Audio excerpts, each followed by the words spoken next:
सभी दर्शकों को मेरा नमस्कार। स्वागत है आपको हमारे YouTube चैनल अपना गीत में। आज मैं फिर प्रस्तुत हुई एक नए वीडियो के साथ नाच गीत लेके। आप लोग को अच्छा लगे तो लाइक शेयर एवं सब्सक्राइब कीजिएगा और कमेंट में ज़रूर बताइएगा कि हमारा गीत आप लोग को कैसा लगा।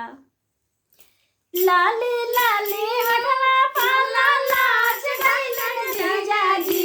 लाली लाली हटवा पाला लाच गइलन जीजाजी, पानी भरे गइली ता ओइ जो गइलन जीजाजी, पानी भरे गइली ता ओइ जो गइलन जीजाजी,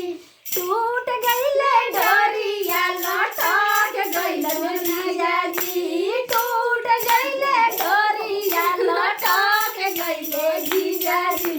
लाली लाली हटवा पाला लाच गइलन जीजाजी, लाली लाली हटवा पाला लाच गइलन जीजाजी, रोटी बेले गइली ता ओइ जो गइलन जीजाजी, रोटी बेले गइली ता ओइ जो गइलन जीजाजी, फूल गइले रोटिया पचक गइलन जीजाजी,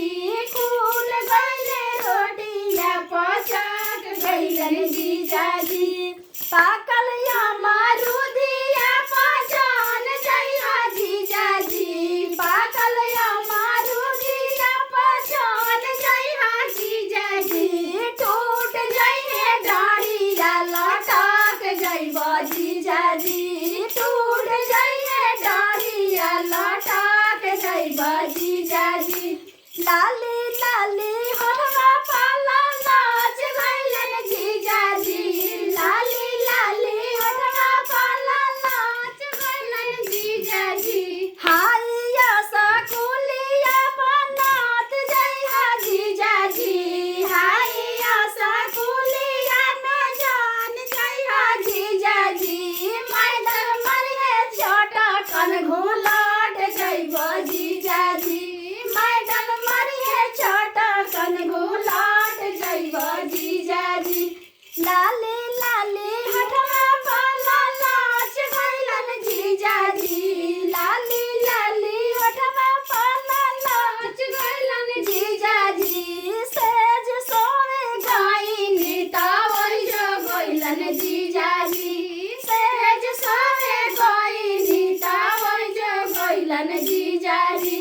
टूट गइले पलंग उलट गइलन जीजाजी, टूट गइले पलंग उलट गइलन जीजाजी,